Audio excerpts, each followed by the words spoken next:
আমার বিয়ের দিন আমার 10 বছরের দেবর খুব খুশি ছিল। আমি তাকে সবসময় আমার ছোট ভাই ভেবেছি, আর সেও আমাকে খুব ভাবিমা বলে ডাকত। স্বামীর মৃত্যুর কয়েকদিন পর আমি একা ঘুমাতে ভয় পেতাম, তাই আমি আমার দেবরকে সময় মতো আমার সাথে বিছানায় শোয়াতে শুরু করলাম। শীতের রাত ছিল, আর এক বিছানায় দেবরের সাথে ঘুমানো আমার কাছে খুব অদ্ভুত লাগছিল। দেবর আমার থেকে অনেক ছোট ছিল, সে 10 বছর বয়সেও 18 বছরের যুবক লাগছিল। স্বামীর মৃত্যুর পর আমি খুব কষ্টে দিন কাটাচ্ছিলাম, কিন্তু কতদিন এভাবে কাটাব? সেই রাতে ভাবলাম একবার দেবরকে পরীক্ষা করে দেখি। রাতের অর্ধেকটা বেজে গেলে দেবরকে নাড়া দিয়ে দেখলাম সে গভীর ঘুমে ছিল। কিন্তু সেখানে হাত দিতেই আমার চোখ বিস্ময়ে স্থির হয়ে গেল, কারণ তার 7 ইঞ্চি। 2 দিন আগেই আমার স্বামী এই দুনিয়া ছেড়ে চলে গেছে। আমার বাড়িতে আমার শ্বশুর শাশুড়ি বা ননদ কেউ ছিল না। আমার স্বামীর এই দুনিয়ায় তার ছোট ভাই ছাড়া আর কেউ ছিল না। রাহুলের বয়স মাত্র 10 বছর ছিল, সে আমার থেকে ছোট ছিল। জীবনে আমি তাকে কখনো ছোট ভাইয়ের বেশি কিছু ভাবিনি। আমার দেবর 10 বছরের ছিল, আমি তাকে সবসময় শিশুর মতোই ভেবেছি। যখন আমার বিয়ে হয়েছিল সে আমার বিয়ের দিন খুব খুশি ছিল, বলেছিল যে সে নতুন মা পেয়েছে। কিন্তু আমার মা আমাকে বারবার বোঝাতেন, বেটা, তোমার দেবর তোমার ছেলে নয়, এটাকে দূরত্বে রাখো। কিছুদিন পর সে বড় হয়ে যাবে, তখন তার ও তোমার মধ্যে পর্দা জরুরি হবে। তাই এখন থেকেই এটা অভ্যাস করো যে সে যেন তোমার ঘরে বিনা কারণে আসতে না পারে। আমি অনেকবার দেখেছি যে তোমার দেবর অকারণে তোমার ঘরে চলে আসে। বেটি, তোমার এমন করা উচিত নয়। তুমি একজন বিবাহিত মেয়ে, তোমাকে তোমার স্বামী ও পরিবারেরও খেয়াল রাখতে হবে গু। আমি আমার মায়ের কথা শুনে মনে হতো যে মা রাহুল সম্পর্কে খুব খারাপ ভাবেন, তাই আমি তার কথায় রাগ করতাম। কিন্তু আজ যখন আমি অসহায় হয়ে গেলাম, আমার স্বামী এই দুনিয়া ছেড়ে চলে গেছে, তখন আমার চোখ দিয়ে অশ্রু ঝরছিল। আমি ভাবতে পারিনি যে সে আমাকে তার 10 বছরের ভাইয়ের উপর রেখে চলে যাবে। আমার জীবন কঠিন হয়ে পড়েছিল, কাঁদতে কাঁদতে আমার অবস্থা শোচনীয় হয়ে গিয়েছিল। রাত 12টা বেজে গেছে, আমার দেবর রাহুল এখনও বাড়ি ফেরেনি। সে সম্ভবত তার ভাইয়ের আত্মীয়দের সাথে ব্যস্ত ছিল। আমার মন এতটাই সন্তুষ্ট ছিল যে সে বাড়ি না আসলেই ভালো, কারণ যদি সে বাড়ি আসে, তাহলে আমিও নিজেকে অপরিচিত মনে করব। আমার মায়ের কথা বারবার মনে পড়ছিল, কিন্তু এই মুহূর্তে বাড়ির দরজায় কড়া নাড়ল। আমার হৃদয় লাফিয়ে উঠল। আমি ভাবলাম কে হতে পারে, কিন্তু বাইরে থেকে রাহুলের কণ্ঠ শোনা গেল, ভাবি, দরজা খোলো। আমি ভয়ে ভয়ে দরজা খুললাম। আজ এই বাড়ি আমার কাছে জঙ্গলের মতো মনে হচ্ছিল। রাহুল আমার কাছে একটা ছোট নেকড়ের মতো লাগছিল, জানি না কেন আমি তার সম্পর্কে এত খারাপ ভাবতে শুরু করলাম। ভাবি, আপনি খাবার খেয়েছেন? সে আমাকে নির্দোষভাবে জিজ্ঞেস করল, চোখ নিচু করে, হাতে একটি থলে ধরে। থলের মধ্যে রাহুলের ঘরে তার গয়না দেখে আমার রক্ত ফুটে উঠেছিল। আমি তো সেগুলো কোথাও লুকিয়ে রেখেছিলাম, বিভিন্ন তালায় বন্ধ করে। কিন্তু এসব কিছুর কিভাবে রাহুলের হাতে চলে এল? ব্যাপারটা খুবই অদ্ভুত লাগছিল। মনে মনে ভাবতে লাগলাম সকাল হতেই এ ব্যাপারে তাকে জিজ্ঞাসাবাদ করব। কিন্তু তখন আমার প্রচণ্ড ঘুম পাচ্ছিল। দরজা ভেতর থেকে বন্ধ করে ভালোভাবে তালা মেরে নিলাম, তারপর ঘুমানোর প্রস্তুতি নিতে লাগলাম। জানি না কেন আমার খুব ঘুম পাচ্ছিল, যদিও গত 2 দিনে আমার তেমন ঘুম হয়নি। কিন্তু আজ মনে হচ্ছিল রাহুলের আনা ভাত খেয়ে আমার চোখে গভীর ঘুম নেমে এসেছে। মনে ভাবলাম, ভাত খেয়ে কি আমার ঘুম পাচ্ছে? কিন্তু এতটুকু ভাববারও সুযোগ পেলাম না। যখন আমার চোখ খুলল তখন সকাল 10টা বাজে। আমি অবাক হচ্ছিলাম, আজ আমার এত ঘুম কিভাবে হলো? যদিও গত 2 দিনে আমার একদমই ঘুম হয়নি। কিন্তু আজ ভাত খাওয়ার পর আমার চোখ এমনভাবে বন্ধ হয়ে গেল, যেন কাউকে মদ খাইয়ে দেওয়া হয়েছে।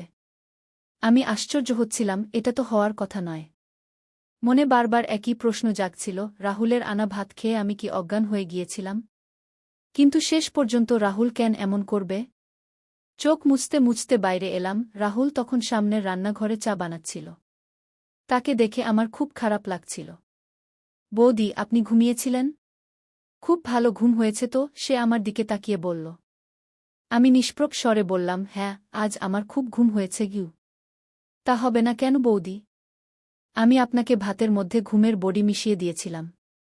আমার বন্ধুকে বলেছিলাম আমার বৌদির ঘুম হয় না। সে আমাকে বলেছিল তুমি তার খাবারে ঘুমের বড়ি মিশিয়ে দিও, এতে সে শান্তিতে ঘুমিয়ে পড়বে গু। আমি হতবাক হয়ে গেলাম, রাহুল এত নিচু কাজ কিভাবে করতে পারে? রাহুল, তুমি এমন চিন্তাও কিভাবে করলে? তুমি তোমার বৌদিকে অজ্ঞান করতে চেয়েছিলে? না না বৌদি, আমি তো আপনাকে ভালো ঘুম দিতে চেয়েছিলাম। এখন আপনি বেশ ফ্রেশ দেখাচ্ছেন।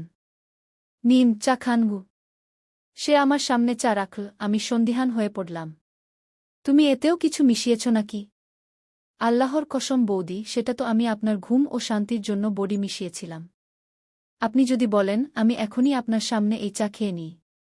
বরং আমরা অর্ধেক অর্ধেক ভাগ করে খাই। সে গ্লাস থেকে এক চুমুক নিয়ে আমাকে দেখাল, তখন আমি বিশ্বাস করে নিলাম। বললাম, ঠিক আছে, আমাকে মাফ করো। আমি তোমার ব্যাপারে সন্দিহান হয়ে যাই। রাহুলের মুখ দেখলে তার মায়াময় ভাব দেখে আমার বিশ্বাস হয়ে যেত, কারণ সত্যিই তার মুখে প্রচণ্ড মায়া ও ভদ্রতা ছিল। আজ আমি তাকে কিছু বলিনি। আমি জানতে চাইছিলাম সে নিজে থেকে আর কি বলবে। কারণ আমি তার ঘরে যা দেখে এসেছি তার কোনো ক্ষমা নেই। কিছুক্ষণ পর সে নিজেই মুখ খুল, বৌদি, আমি আপনার গয়না বিক্রি করতে চাই। আমার একজন খুব বিশ্বস্ত ও সৎ চাচা আছেন, তিনি আমাদের গয়না বিক্রি করে অনেক টাকা দেবেন। আমরা সেই টাকা দিয়ে বাড়ি কিনে নেব। এই ভাড়া বাড়িতে আমরা আর কতদিন থাকব? বাড়িওয়ালা তো পরশু ভাড়া নিতে আসবে, আমাদের কাছে তো টাকা নেই। রাহুলের কথা শুনে আমি হতবাক হয়ে গেলাম। এতদূর তো আমি নিজেও ভাবিনি, সে কিভাবে ভাবল? ব্যাপারটা খুবই অদ্ভুত ছিল। বললাম, রাহুল, তোমার মাথায় এ চিন্তা এল কিভাবে যে আমরা নতুন বাড়ি করব? বৌদি, আমাকে তো আগামী দিনে বিয়েও করতে হবে। আমাদের সারা জীবন একসাথে থাকতে হবে, নতুন বাড়ি তো থাকা উচিত। ভাড়া বাড়িতে মানুষ শুধু অপমানিত ও লাঞ্ছিত হয়। রাহুলের কথা ঠিক ছিল, তাই আমি তাকে গয়নার ব্যাপারে কিছু বলিনি। কিন্তু আমার ভয় ছিল, সে গয়না বিক্রি করে যদি আমাদের টাকা না দেয়, তাহলে কি হবে? আমি একজন বিধবা মহিলা, আমার দেবর 10 বছরের বাচ্চা, এ অবস্থায় যে কেউ আমাদের সহজেই ঠকাতে পারে। ভাবলাম, এ ব্যাপারে কারো সাথে পরামর্শ করে নিই। আমি আমার মায়ের বাড়ির লোকদের বলব, তারা নিশ্চয়ই সাহায্য করবে। রাহুল তো ছোট বাচ্চা, কিন্তু এ ব্যাপারে আমি এখনও রেগেছিলাম যে সে আমার ঘর থেকে এত তালা ভেঙে গয়না কিভাবে বের করল। অথচ তালাগুলো ভাঙাও ছিল না।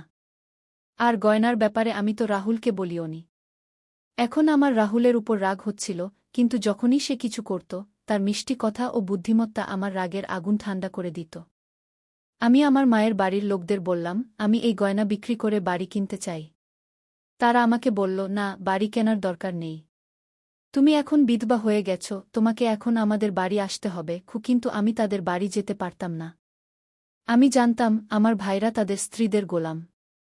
তারা তাদের বিধবা ভাবিকে কখনোই সাহায্য করবে না, সারা জীবন মানুষ তাদের উপর নির্ভর করে থাকতে পারে না। এখন একটা ভালো সুযোগ ছিল, আমি আমার গহনা বিক্রি করে একটা বাড়ি কিনতে পারতাম। আমার স্বামী তার জীবনে আমার জন্য অনেক গহনা বানিয়েছিলেন, কিন্তু আমার ভাইদের মনোভাব দেখে আমি সেই গহনা দেওয়ার সিদ্ধান্ত নিয়েছিলাম। এখন আমি রাহুলের উপরই নির্ভর করছিলাম। আমি বললাম, রাহুল, তুমি চাইলে সেই গহনা বিক্রি করে দাও। আমি আমার মায়ের বাড়ির লোকজন এবং তাদের আচরণ থেকে হতাশ হয়ে গিয়েছি। রাহুল সেই গহনা নিয়ে তার সেই চাচার কাছে গিয়ে দিয়ে দিল এবং 2 দিন পর আমাদের জন্য একটা খুব ভালো জায়গায় বাড়ি খুঁজে বের করে বাড়ির চাবি এবং কাগজপত্র রাহুলের হাতে দিয়ে দিল। আমি এই পুরো প্রক্রিয়ায় অবাক হয়ে গিয়েছিলাম যে 2 দিনে এত তাড়াতাড়ি এই বাড়ি আমরা কিভাবে পেলাম, যখন সাধারণত মানুষকে অনেক কাজ করতে হয়, বাড়ির স্থানান্তর, বাড়ির কাগজপত্র, এমন অনেক কিছু যা করতে মানুষের পরিশ্রম এবং সময় লাগে। যখন রাহুল কাগজপত্র নিয়ে এসে আমার হাতে দিল, আমি অবাক হয়ে গিয়েছিলাম। সে ছিল মাত্র 10 বছরের, কিন্তু তার চিন্তাভাবনা ছিল বড়দের মতো। তারপর সে একটা অদ্ভুত কথা বলল যে, ভাবি, আমরা পুরো বাড়ি পরিষ্কার করে নেব, তারপর তোমার সাথে একটা জরুরি কথা বলতে হবে। আজ রাহুলের চোখগুলো অদ্ভুত লাগছিল, তার দৃষ্টিতে একটা অস্থিরতা ছিল যা দেখে আমি বুঝতে পারছিলাম না সে আমাকে কি বলতে চায়। সেই সময় আমি ব্যস্ত ছিলাম, আমরা বাড়িতে সব জিনিসপত্র গুছিয়ে নিয়েছিলাম, এখন আমাদের চিন্তা ছিল আগামী দিনের খাবার ও রেশন কোথা থেকে আসবে। আমি তো জীবনে কখনো বাইরে গিয়ে চাকরি করিনি। তাহলে রাহুল কেন বলছিল যে তার আমার সাথে জরুরি কথা বলতে হবে? জানি না সে আমাকে কি বলতে চায়। আমার মনে অনেক প্রশ্ন ছিল, কিন্তু আমি তখন চুপ থাকতে চাইলাম। সন্ধ্যায় আমি সব জিনিস নিজ নিজ জায়গা রেখে দিয়েছিলাম। যাই হোক, আমাদের জিনিসপত্র কমই ছিল, বেশি সম্পদ বা ধনদৌলত ছিল না যা নিয়ে আমরা ঘুরতাম। সব কাজ শেষ করে আমি ভালো করে খাবার বানালাম। আমি রাহুলের জন্য অপেক্ষা করছিলাম, কারণ সে এই বাড়িরই অংশ ছিল এবং আমি চাইনি যে সে বাইরে গিয়ে নোংরা খাবার খাক। আমি তার জন্য খুব যত্ন করে খাবার বানিয়েছিলাম, ঠিক যেমন আমার স্বামীর পছন্দ অনুযায়ী আগে বানাতাম, সব রকম আদরত্ন এবং খেয়াল রাখতাম। অনেক খাবার বানানোর পর আমি টেবিলে রেখে দিলাম এবং রাহুলের আসার জন্য অপেক্ষা করতে লাগলাম। কিন্তু আজ সে বাড়ি আসেনি। আমার খুব অদ্ভুত লাগছিল, এই সময় তাকে বাড়িতে থাকা উচিত ছিল, যখন রাত 10টা বেজে গেছে। ভাইজের মৃত্যুর আগে সে সন্ধ্যা 5টার মধ্যে বাড়ি চলে আসত এবং তারপর কখনো বাইরে যেত না। আমরা যখন বাইরে আইসক্রিম খেতে যেতাম সে আমাদের সাথে যেত, কিন্তু একা কখনো বাইরে যেত না। আমার ভয় হচ্ছিল, আমি তার জন্য অপেক্ষা করতে লাগলাম, এমনকি রাত 12টা বেজে গেল। ততক্ষণে সে দরজায় কড়া নাড়ল। আমি রেগে দরজা খুলে তার উপর ঝাঁপিয়ে পড়লাম, কোথায় ছিলে তুমি রাহুল? তোমার লজ্জা হয় না? আমি তোমার বিধবা ভাবি, তোমার জন্য অপেক্ষা করছিলাম। তোমার জন্য খাবার বানিয়েছি, আর তুমি? তোমার ভাই চলে যাওয়ার পরেই আওয়ারা হয়ে গেছ। এমন কথা যা তুমি বাড়িতে করতে পারো না, বাইরে যেতে হয়। তোমার বন্ধুকে এখানেই ডেকে আনো গে। ভাবি, আমি এমন করতে পারব না। সে চোখ তুলে আমাকে এমন রেগে তাকাল যে আমি ভয় পেয়ে গেলাম। কিন্তু সে তো একাই ছিল। আমি মনে মনে ভাবলাম, আমি তাকে ভয় দেখাতে পারি। এই ভাবনায় তার সাথে কথা বলছিলাম, সে বিকটভাবে আমার উপর চিৎকার করে উঠল, ভাবি, বন্ধ করুন। আমি এখন আপনার কোনো কথা শুনতে চাই না। আপনি যে খাবার বানিয়েছেন তা আপনি নিজেই খেয়ে নিন। খেয়ে বলে সে তার ঘরের দিকে চলে গেল। সেই সময় সে যেন কোনো 40 বছরের পুরুষের মতো রেগে গিয়েছিল। আমার খুব খারাপ লাগছিল। সে রেগেছিল, নিশ্চয়ই কোনো কথা তার পিছনে লুকিয়ে আছে। এই ভেবে আমি তার ঘরে গিয়ে দরজায় কড়া নাড়লাম। সে দরজা খুলে আমাকে অদ্ভুত দৃষ্টিতে তাকিয়ে বলল, একটা কথা বলি ভাবি, আপনি আমার সাথে বিয়ে করে নিন। নইলে আপনি কাফির হয়ে যাবেন। তার কথা শুনে আমার চোখ ছানাবড়া হয়ে গেল। তুমি এমন ভাবতেই পারো কি করে যে আমি তোমাকে বিয়ে করব? আমি বললাম, তোমার মায়ের মতো ভালোবাসা, তুমি তো আমাকে সকাল সন্ধ্যা মা বলো, এখন কি হয়ে গেল? কে তোমার মাথা খারাপ করে দিয়েছে? এত নিচু কথা তুমি মনে আনলেই বা কি করে, আর মুখ দিয়ে বললেই বা কি করে? আমি রাগে আগুন হয়ে গিয়েছিলাম। সে একদম নিঃসংকোচে আমার সামনে হাত বাঁধে দাঁড়িয়ে আমাকে তাকিয়ে থাকল। তার দৃষ্টিতে আমার ভয় লাগছিল। আমি কথা বলতে বলতে হঠাৎ চুপ হয়ে গেলাম। সেখান থেকে ফিরে এসে আমার ঘরে বসে পড়লাম। আমি ঘরের দরজা ভালো করে বন্ধ করে দিলাম। আমার বুক ধরাস ধরাস করছিল। আমি ভাবতেই পারছিলাম না যে রাহুল এমন হবে এবং আমার সাথে এমন কথা বলবে। আমি তো তাকে সবসময় আমার সন্তানের মতো মনে করতাম। এখনও আমার সন্তান হয়নি, কিন্তু তবুও রাহুল সম্পর্কে আমার স্বামী আমাকে বলেছিলেন, তুমি তাকে সবসময় নিজের সন্তানের মতো মনে করে লালন পালন করবে। তার মা নেই, বাবা নেই, এখন তুমিই তার সব। রাহুলের এই কথায় আমার খুব কষ্ট হচ্ছিল। আমি ভেবেছিলাম, আজকের পর আমি রাহুলের সাথে কোনো কথা বলবো না। আইনত এই বাড়ি আমার নামে ছিল। আমি এই বাড়িতে একা থাকতে পারতাম। কিন্তু রাহুল যদি আবার এমন হটকারিতা করে, তবে আমি তাকে বাড়ি থেকে বের করে দেব। এই বাড়ি আমার স্বামীর টাকায় তৈরি, আমার নামে, কিন্তু রাহুলের এখানে থাকার কোনো অধিকার নেই। যদি সে তার ভাবিকে সম্মান না দিতে পারে, যা তার দেওয়া উচিত ছিল। আমার নীরবতা এখন রেগে গিয়েছিল। সকালে উঠেই আমি রাহুলের ঘরের দরজা জোরে জোরে পিটানো শুরু করলাম। তখন আমি বুঝতে পারলাম যে তার ঘরের দরজা ভিতর থেকে বন্ধ নেই। আমি বাইরে থেকে দরজা খুলে দেখলাম, ঘর খালি। ঘরে কিছুই নেই। রাহুল কোথায় গেল? আমি মনে মনে ভাবতে লাগলাম। আমার বুক রেগে ধড়ফড় করছিল।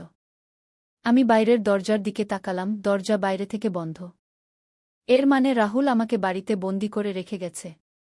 আমি মনে মনে ভাবলাম, তখন আমার তার প্রতি ঘৃণা জন্মাল।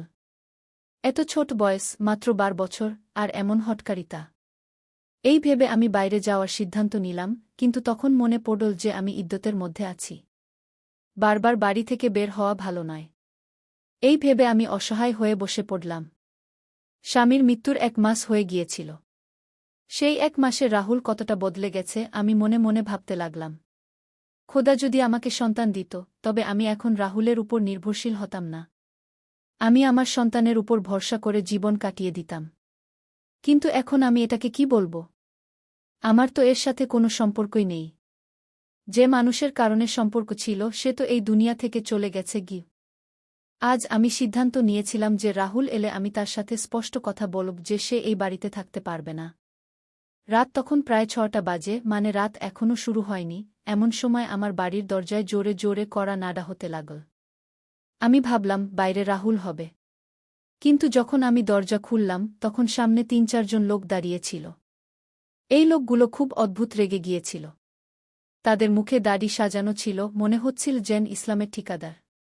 তারা আমাকে যা বলল তা শুধু খুব আশ্চর্যজনক নয়, বরং আমাকে খুব দুঃখ দিল।